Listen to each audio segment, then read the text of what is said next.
একসময় সামাজিক যোগাযোগ মাধ্যম ও মিডিয়ায় সক্রিয় উপস্থিতির জন্য পরিচিত ছিলেন লুবাবা। হঠাৎ করেই জীবনের গতিপথে বড় এক পরিবর্তনের সিদ্ধান্ত নিয়েছেন তিনি।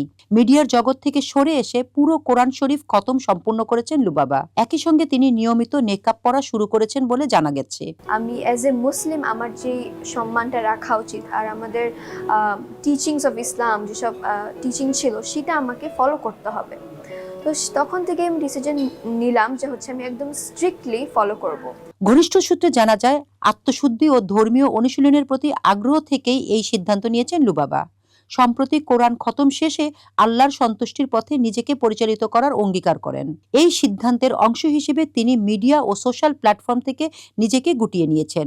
যখন আমি জানলাম যে এই দুনিয়াটি কিছুদিনের জন্য, শিখতে শিখতে মানুষ বুঝে না, তো আমিও শিখতে শিখতে বুঝেছি, আল্লাহর আলোটি পেয়েছি। লুবাবার এই পরিবর্তন সামাজিক যোগাযোগ মাধ্যমে ব্যাপক আলোচনার জন্ম দিয়েছে। অনেকেই তার এই সিদ্ধান্তকে সাধুবাদ জানিয়েছেন এবং তাকে দোয়া ও শুভকামনা জানাচ্ছেন। আবার কেউ কেউ বিষয়টিকে ব্যক্তিগত পছন্দ ও আত্মিক যাত্রার অংশ হিসেবে দেখছেন।